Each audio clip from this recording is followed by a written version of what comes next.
You should not be starting these players this week for fantasy football. We're going to start with Garrett Wilson, and I know this feels really, really icky, but I have a feeling some of you are going to agree because he's playing the New England Patriots, and if you saw what the New England Patriots were able to do to contain Tyreek Hill last week, I think you might have a better idea of why we have him on this list. Not to mention, when you look at Garrett Wilson, he's playing and being thrown the ball to by Zach Wilson. And when you're talking about Zach Wilson as a quarterback talent and as somebody who's able to support high-producing wide receivers, it doesn't make you that excited. And I don't think anybody's jumping up and down that Zach Wilson's going to be throwing Garrett Wilson the ball now. But last week, Garrett Wilson, although he did have a touchdown, I think it was 68 yards or something. Correct me if I'm wrong, Nathan, but he did have 16 fantasy points on a 91% snap share.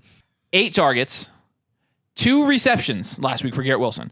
One of them being the touchdowns. He had 83 yards and a touchdown. So without the touchdown, Garrett Wilson was pretty much ineffective last week and had a complete dud of a fantasy week. He's going against another very good defense. He's going against a scheme. I mean, New England has been taking away top wide receiver weapons from teams since Marvin Harrison. I remember a kid and Marvin Harrison didn't do anything against the Patriots a lot of times. So This is nothing new. And again, it does feel gross, but with Garrett Wilson, he is going to be a little bit more of a volatile asset this year. We are still going to be starting him most weeks, but given the matchup, given the coaching scheme that he's going to be playing in Belichick's defense, we are not comfortable starting Garrett Wilson this week, especially with Zach Wilson as his quarterback. Yeah, and I think when you're looking at the numbers that the wide receivers put up against New England over the last 2 weeks, it's pretty underwhelming. I mean, even your best wide receiver in Tyreek Hill, who still 15 points for Tyreek Hill, is a down week, and that at this point is looking like Garrett Wilson's ceiling. Well, he only had 5 catches for 40 yards. Right. So I think that's just something that you got to be looking at, the history of the Patriots overall, and the fact that it's just a very dangerous start. I'm not excited about Garrett Wilson at all. Next guy we're going to have is DeAndre Swift, and this is something that we have never had a question about DeAndre Swift's ceiling on a week-to-week basis. It's kind of like a Brandon Ayuk situation. We've never had an issue or a question about can he put up 20, 30 points in a game. It's can he put up 20, 30 points in a game for 2 or 3 games consistently. And with Swift, I mean, between injury and snap share and opportunity, there has never been any consistency at all. Actually, honestly, if you looked up the definition of inconsistency, DeAndre Swift might be there. Yeah. And I mean, look at Miles Sanders' stats from last year. If you want to talk about inconsistency and opportunity, and Swift does require that to score a lot of points. I mean, last year, Miles Sanders' carries were 13, 17, 15, 27, 15, 18, 9, 17, 12, 13, 21, 10, 17, 11, 21, 12, 11. That's pretty volatile. How can you count on Swift doing that for a second straight week? I'm hoping, as a fantasy owner of DeAndre Swift and a dynasty owner, and a fan, I'm hoping that he can string together two weeks of consistency, because then I'll sell him in fantasy, because I know that he won't be able to do this for an entire year, even beyond an awesome offensive line. Yeah, and here's the other thing about this is Sirianni's not going to just commit to one back. I mean, Kenneth Gainwell could be coming back this week, and if he does, does Kenneth Gainwell go back into that starting slot? Yes, everybody's going to say, well, DeAndre Swift, he played out of his mind. He is the RB1 in Philly. I mean, you're talking about a team that listed all 4 running backs as their RB1 on the depth chart to start the season, and they did that intentionally. I don't think that Nick Sirianni doesn't understand that was a large part of that was because of the Eagles' offensive line too. Yep. And the holes he was running through, you could have driven a semi-truck through them. So because of that, I mean, we're going to bet on Gainwell being the guy this week. And if he's not, the Tampa Bay defense, not a bad defense. Everybody wants to short the Tampa Bay defense. Not a bad defense, guys. This is the one thing that they still have. And honestly, their offense isn't bad either. They won a game. So we're not starting DeAndre Swift. We're also not starting Dameon Pierce.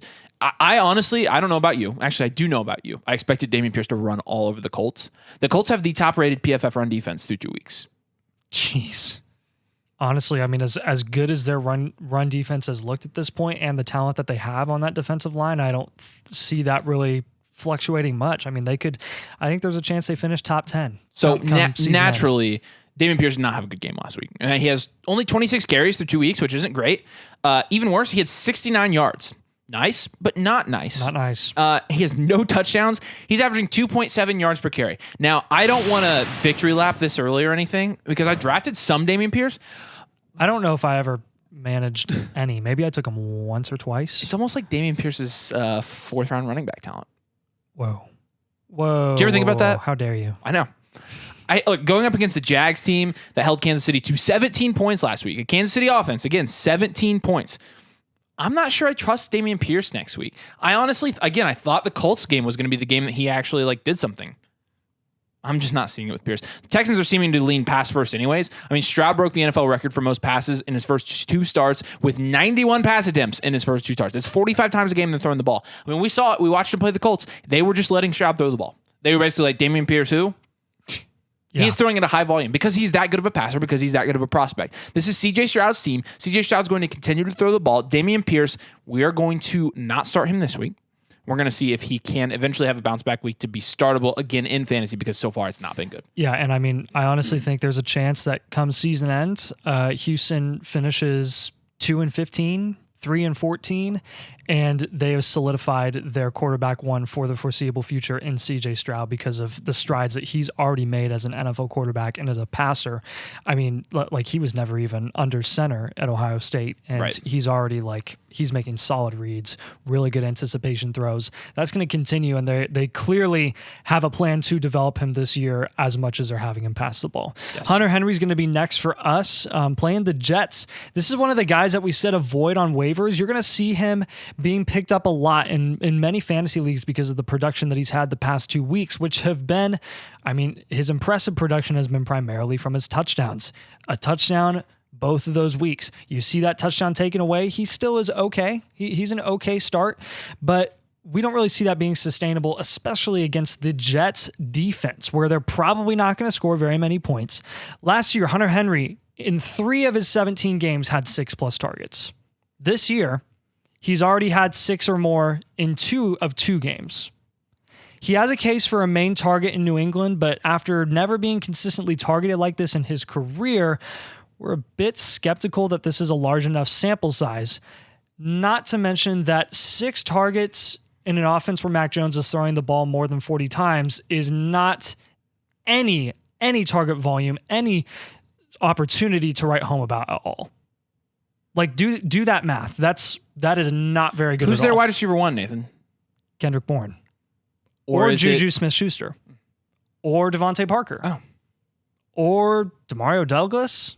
I know. Or literally Ezekiel Elliott. Or Ramondre Stevenson. So, seriously, we don't take New England fantasy assets the last couple of years and put them in these elevated positions where we're starting them on our fantasy teams. But all of a sudden, we're going to do that. There's even a guy you didn't mention. Tyquan Thornton. And another tight end.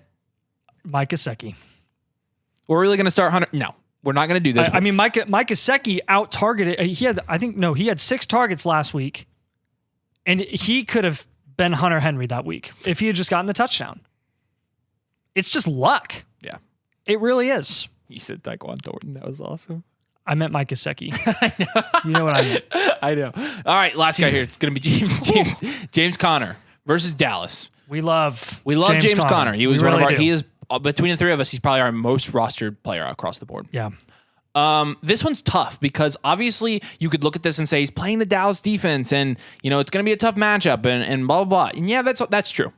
What we could see with James Conner and what we are going to acknowledge is that James Conner could end up getting a bunch of checkdowns if they're playing behind.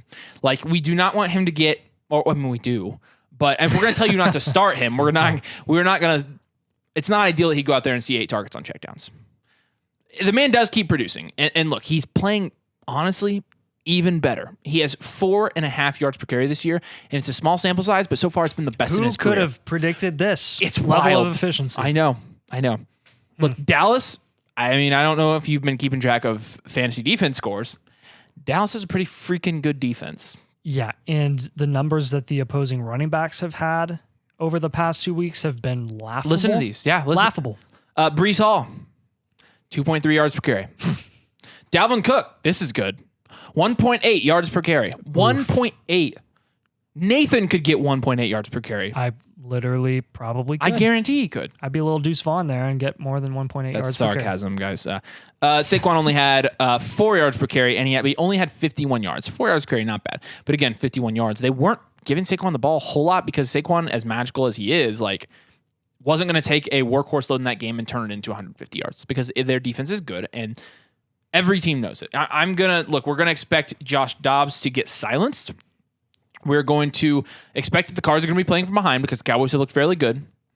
And we're going to expect James Conner doesn't get a lot of carries because of that. We're going to expect they're going to pass the ball a lot to Zach Ertz. Zach Ertz might be a better start this week. Marquise Brown, not a bad start this week. And again, we do want to fully acknowledge that by the time this is all said and done, there is a possibility that he does get 5+ targets like he did in 7 out of the 13 games he played last year. In a game with 5, and in all of his games with 5 or more targets, he never scored lower than 9 points, which is a pretty decent floor. His ceiling's at 25 points when he had 8 targets and only 15 carries. But while we acknowledge that, we are not gonna bet on garbage time checkdowns or playing from behind checkdowns. We're gonna bet on the analytics we have in front of us. He's likely to be shut down by one of the best defenses in the entire NFL. Yeah, it's probably going to be a tough week. Probably will. Yeah. So those are our must-sit guys this week. Let us know in the comments who you think is a must-sit as well. Do us a huge favor, make sure you like this video, and make sure you subscribe to the channel. We've got fantasy content coming out all year long, in-depth analysis, trying to help you win your fantasy league, so make sure you subscribe. Flockfantasy.com/domain is where you can join our exclusive community. You can get our full rankings, our articles. You can join our Discord. You get to interact with us on a day-to-day basis. We're pretty fun to talk to, so I think that's a big selling point. Super fun. You have to use code DOMAIN. Make sure you use code DOMAIN. You get 30% off, and you get put in our little cohort. Appreciate you guys. Thanks for watching. We'll see you later.